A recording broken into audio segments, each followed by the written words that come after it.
حي على الصلاة.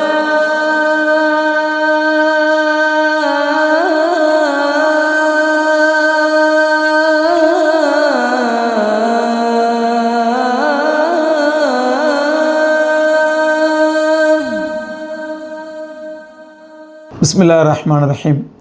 கண்ணியத்திற்குரிய சகோதரர்களே, பெரியவர்களே, அஸ்ஸலாமு அலைக்கும் வரஹ்மத்துல்லாஹி வபரகாத்துஹு. கடந்த 2 நாட்களுக்கு முன்பாக இந்தியாவிலே ஒரு அதிசயமான ஒரு பரபரப்பான ஒரு செய்தி நடந்திருக்கிறது, ஒரு விஷயம் நடந்திருக்கிறது. அந்த விஷயம் அல்லாஹ் ரப்புல் ஆலமீனுடைய மகத்தான கிருபையினால் இஸ்லாத்திற்கும் முஸ்லீம்களுக்கும் ஒரு கண்ணியத்தையும் ஒரு புத்துணர்வையும் அதிகப்படுத்தக்கூடிய ஒரு சம்பவமாகும். அந்த விஷயம் என்ன அப்படின்னா, ஆப்கானிஸ்தானுடைய வெளியுறவுத்துறை அமைச்சர் ஷேக் அமீர் கான் முத்தகி அவர்கள் இந்தியாவுக்கு வந்திருக்கிறார்கள். இந்தியா அவர்களுக்கு இரத்தன கம்பளம் விரித்து வரவேற்றிருக்கிறது. இதில் ஒரு மிகப்பெரிய ஒரு ஆப்கான் அரசியல் இருக்கிறது. என்னன்னு சொன்னால், இது நாள் வரை தாலிபான் தீவிரவாதிகள் என்று தாலிபான் என்றாலே அவர்கள் மோசமானவர்கள் போன்றும் ஒரு தீவிரவாதிகள் போன்றும் சித்தரித்து கற்பனை செய்து இந்த உலகத்திற்கு சொல்லிக் கொண்டிருந்ததே இந்த சங்கி மீடியாக்களும் தான். எந்த அளவுக்கு சொன்னால், ஒரு 15 வருஷத்துக்கு முன்னாடி 10-15 வருஷத்துக்கு முன்னாடி ஒரு காலேஜ் மாணவர் தாடி வச்சுட்டு போகிறார் காலேஜுக்கு. காலேஜ் நிர்வாகம் அவர் தாடி வைக்கக்கூடாதுன்னு சொல்லுது. அப்போ அவர் கோர்ட்டுக்கு போகிறாரு. எனக்கு ஏன் நான் தாடி வைக்கிறது என்ன பிரச்சனை, நான் தாடி வச்சு போனால் என்ன பிரச்சனை, எனக்கு தாடி வைக்கிறது பெர்மிஷன் கொடுங்க அப்படின்னு சொல்லி கேட்குறாரு. அப்போது இருந்த நீதிபதி, சுப்ரீம் கோர்ட் நீதிபதி சொல்கின்றார், இது தாலிபானிசமாக இருக்கின்றது. ஒரு முஸ்லீம் இளைஞர் மார்க்கப்பற்றுடன் தாடி வைப்பதை தாலிபானிசம் என்று இந்தியாவினுடைய உச்சநீதிமன்றம் கமெண்ட் பண்ணிச்சு.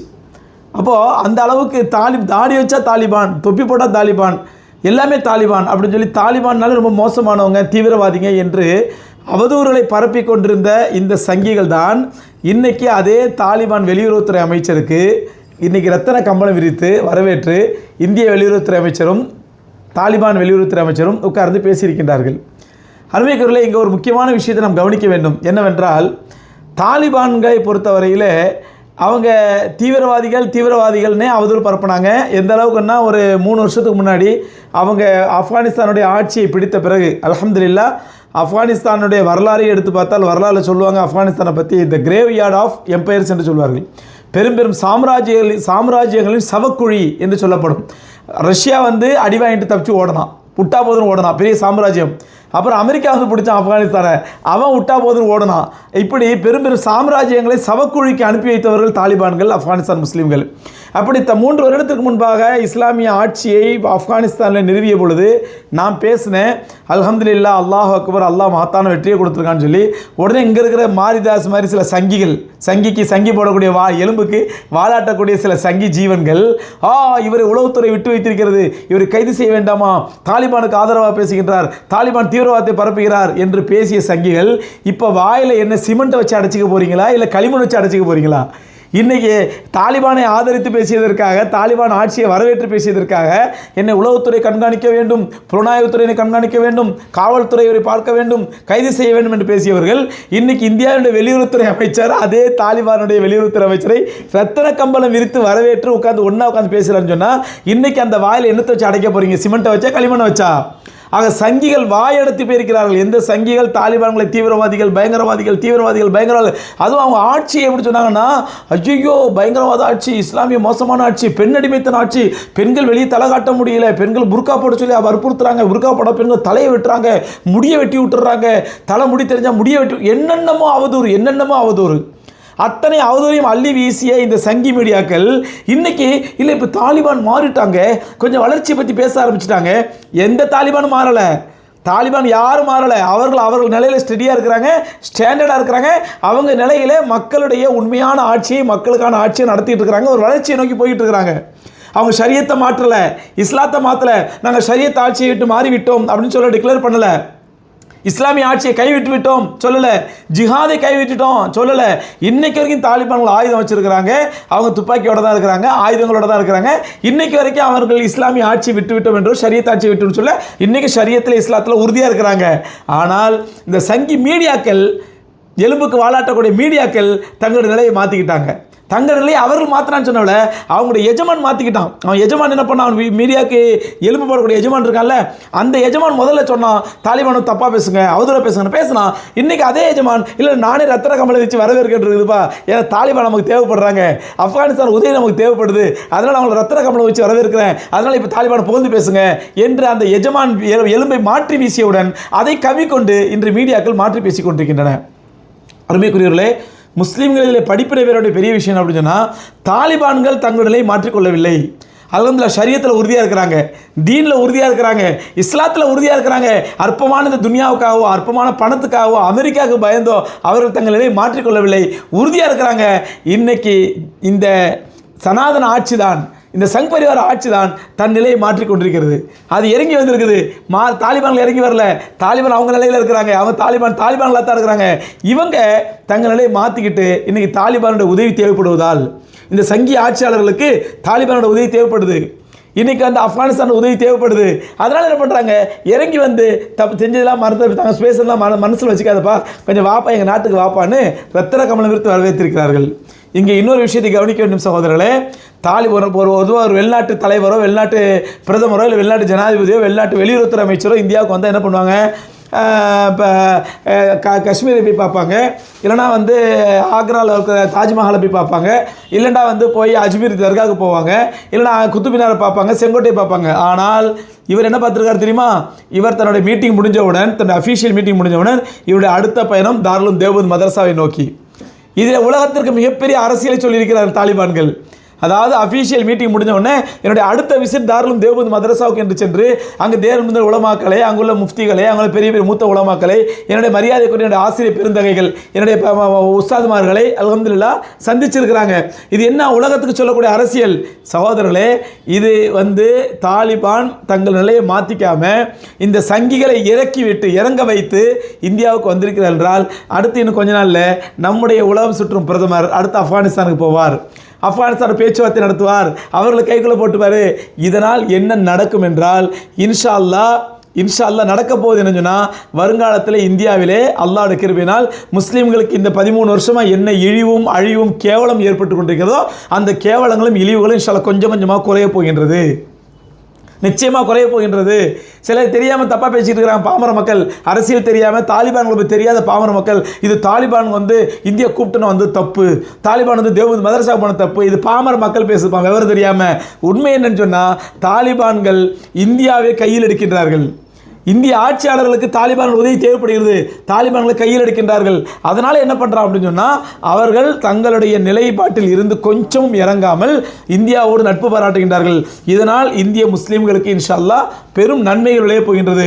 இந்த என்ன சார் புல்டோசர் மொட்டை தலையனோ அல்லது இந்த டைனோசர் சொட்ட தலையனோ இனிமேல் கொஞ்சம் அடக்கி வாசிப்பார்கள். புல்டோசர் மொட்டை தலையை ஒருத்தருக்கான்ல அவனும் சரி, அல்லது டைனோசர் சொட்ட தலையை ஒருத்தருக்கான, இந்த 2 பேருமே இனிமேல் அடக்கி வாசிப்பார்கள். இனிமேல் அவர்களால் அடக்கி வாசிக்க வைக்கப்படுவார்கள். ஏன்னு சொன்னால் இன்ஷா அல்லாஹ் தாலிபான் எப்போ இந்தியாவுக்குள்ள கால் வச்சுட்டாங்களோ இனி அவர்கள் இஸ்லாத்தின் ஒழுக்கத்தை காட்டுவாங்க, இஸ்லாமிய நாகரிகத்தை காட்டுவாங்க. இந்த பாரு எங்கள் நாட்டில் எப்படி ஆட்சி பண்ணுற பாரு, எங்கள் பொதுமக்களுக்கு எப்படி ஆட்சி பண்ணுற பாரு. 3 வருஷத்துக்குள்ளே ஆயிரக்கணக்கான பொருளாதார தடைகள் எங்கள் மீது உலகமே காரி துப்பக்கூடிய அளவுக்கு எங்கள் மீது அவதூறு இட்டுக்கட்டு, நாங்கள் எங்கேயுமே சேர முடியல, எங்கேயுமே பார்க்க முடியல. உலகத்தில் நாங்கள் ஒரு 4ஆந்தர குடிமக்களாக நடத்தப்படும் இந்த நிலையிலும் 3 வருடத்திற்குள் எவ்வளோ பெரிய ஒரு அழகான வளர்ச்சி அந்த மக்களுக்கு ஏற்படுத்தி விட்டார்கள், எவ்வளோ பேர் வளர்ச்சி ஏற்படுத்தி விட்டார்கள், ஒரு அற்புதமான இஸ்லாமிய ஆட்சியை நிறுவ ஆரம்பித்து விட்டார்கள். இனி அவங்க என்ன பண்ணுவாங்கன்னா உண்மையான ஆட்சினா எப்படி நடத்தணும், அடுத்து அண்டை நாட்டுக்கு துரோகம் பண்ணக்கூடாது, அண்டை நாட்டுக்கு பொய் பேசி ஏமாற்றக்கூடாது, அண்டை நாட்டை பற்றி அவதூறு பேசக்கூடாது, நல்லுறவு என்றால் நல்லுறவை பேண வேண்டும், சண்டை என்றால் சண்டை, சமாதானம் என்றால் சமாதானம், இதுதான் இஸ்லாத்தின் நிலை என்ற ஒரு அழகான நிலையை கற்றுக் கொடுப்பார்களே தவிர இந்த நயவஞ்சகத்தனத்தையோ முனாஃபிக்தனத்தையோ இவர்கள் தெரிந்து கொள்வார்கள். ஆஹா, இன்றைக்கு ஆப்கான் ஆட்சியாளர்கள் நம்மோடு காட்டுவதுதான் உண்மையான ஆட்சியாளர்கள் அழகு, நாம் இதுவரை காட்டி வந்தது ஒரு நயவஞ்சகத்தனம், ஒரு குள்ளநரித்தனம், நாம் இந்த நாட்டில் ஆட்சி செய்தது ஒரு கேடுகட்ட ஆட்சி செய்திருக்கிறோம் என்று இவர்களை புரிய வைக்கப் போகிறார்கள் ஆப்கான் தாலிபான்கள். அதனுடைய முதல் அடையாளம் தான் இன்னைக்கு இவங்களே தாலிபானுக்கு வரவேற்றிருக்கிறாங்க. ஏன்னு சொன்னால் தாலிபான்களை பொறுத்தவரை சகோதரர்களே இதற்கு முன்னால் அவர்கள் ஆட்சி கிடைத்தது, அந்த ஆட்சியிலும் இஸ்லாமிய ஆட்சி நிறுவினார்கள். ஆனால் அதில் ஒரு பெரிய தப்பு பண்ணிட்டாங்க. என்ன அப்படின்னு சொன்னால் அந்த நேரத்தில் கடுமையான பொருளாதார தடை ஏற்பட்டு அவர்களுக்கு புது ஆட்சிங்கிறதுனால இந்த அரசியலுடைய சூழ்ச்சிகள், அரசியலுடைய நயவஞ்சகத்தனங்கள், அரசியலுடைய குள்ளநெறித்தனங்கள் இதெல்லாம் தெரியாமல் அவங்க ஆட்சிக்கு வந்ததுனால சில சூழ்ச்சிகளால் அவர்கள் சூழப்பட்டார்கள். எப்படின்னு சொன்னால், அவங்களுடைய குழந்தைக்கு அந்த நேரத்தில் குழந்தைகளுக்கு பால் இல்லை. அப்போ பால் பவுடர் கேட்டு ஐநா சபைக்கு கோரிக்கை வைக்கிறாங்க. இதுக்கு முன்னாடி தாலிபான் ஆட்சி இருக்கும் பொழுது பால் பவுடர் கேட்டு ஐநா சபைக்கு வைக்கிறாங்க. எங்கள் குழந்தைகள் பால் இல்லாமல் செத்துட்டு இருக்கிறாங்க, எங்களுக்கு பால் பவுடர் தாங்கண்டு. அப்போ ஐநா சபை என்ன தெரியுமா சொல்லிச்சு, அதெல்லாம் அப்புறம் தர்றோம், முதல்ல உன்னுடைய பாமியான் சிலைங்கிறது ஆப்கானிஸ்தானில் உள்ள ஆப்கானிஸ்தானில் இருந்த ஒரு மிகப்பெரிய புத்தர் சிலை. அந்த புத்தர் சிலையை உலகத்தில் உள்ள எல்லா பௌத்தர்களும் பெரிய புண்ணியமாக கருதுவாங்க. அந்த புத்தர் சிலையை யுனெஸ்கோ தன்னுடைய கண்ட்ரோலில் எடுத்து அதை பராமரித்து வந்தது. அப்போது அந்த ஐநா சபை என்ன சொல்லுதுன்னா, எங்களுக்கு கீழே இருக்கக்கூடிய யுனெஸ்கோ இதை பராமரிக்கிறதுனால அந்த பாமியான் புத்தர் சிலையினுடைய மூக்கு சிதிலம் அடைஞ்சிருக்குது, காது சிதிலம் அடைஞ்சிருக்கு, அதுக்கு முதல்ல பணத்தை தர்றோம், நீ அதை முதல்ல சரி பண்ணு, உன் குழந்தைங்களை அப்புறம் பார்க்கலாம் அப்படின்னு தான் ஐநா சபை. இதுதான் தாலிபான்களுக்கு கோபத்தை ஊட்டியது. உண்மையாளர்களாக தான் கோபம் வரத்தானே செய்யும். எங்கள் பச்சை குழந்தைங்க சாவுதுங்க பால் இல்லாமல், நீ அதுக்கு பணம் தர மாட்டேங்கிற, பாமியான் சிலையுடைய மூக்கும் காது உனக்கு முக்கியமாக போச்சா, என்ன பண்ணுற மாதிரின்னு சொல்லிட்டு உடனே தான் பாமியான் சிலையை வெடி வைத்து தகர்த்தார்கள். இந்த கோபத்தில் எங்கள் பிள்ளைங்க பசியில் பால் இல்லாமல் செத்துட்டு இருக்குது, நீ அதுக்கு காசு கட்ட அது தராமல் பாமியான் சிலையோட மூக்கு சுத்தம் பண்ணுமா, உனக்கு பாமியான் சிலை காதை சுத்தம் பண்ணணுமா அப்படின்னா, இனி பாமியான் சிலை இருந்தால் தானே பேசுவேன் அப்படின்னு. அப்போ கூட அந்த நேரத்தில் கூட தேவபந்து உலமாக்கள் மாதிரி, அதே மாதிரி ஷேக் யூசுப் அல் கர்தாவி ரஹமத்துல்லாஹி அலைஹி மாதிரி பெரிய மூத்த ஆலிம்கள்லாம் தாலிபான்கள் அட்வைஸ் பண்ணாங்க, ஏன்பா உடைக்காத, தேவையில்லாம பிரச்சனை ஏற்படுத்தும், உடைக்காத நாங்கள். ஆனால் அவருடைய கோபம் இவருடைய அறிவுரையோடு மிகைத்து விட்டது. நியாயமான கோபம், அறச்சீற்றம், தன் நாட்டு குழந்தைகள் மீது கொண்ட பற்று அறச்சீற்றம். அந்த அறச்சீற்றம் இந்த அறிவுரை மிகைத்து விட்டது. அந்த அறச்சீற்றத்தினால் அவர் பாமியான் சிலை வச்சு குண்டு வச்சு தகர்த்தாங்க. அதனால் சில பிரச்சனைகள் ஏற்பட்டு தாலிபான் ஆட்சி இழந்தார்கள். மறுபடியும் அமெரிக்கா வந்து அதை சாதகமாக பிடிச்சி அமெரிக்கா பிடிச்சான். இப்போ அல்ஹம்துலில்லாஹ் இரண்டாவது முறையாக தாலிபான்கள் ஆட்சி கிடைத்திருக்கிறது.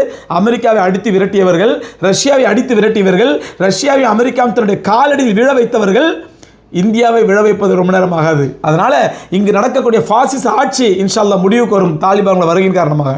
ஒன்று மோடி பிரதமராக இருந்தாலும் நல்லவராக இருந்து நல்ல ஆட்சி செய்வார், அல்லது ஒரு நல்ல மனிதத்தில் ஆட்சி ஒப்படைக்கப்படும். ரெண்டில் ஒன்று நடக்கும்.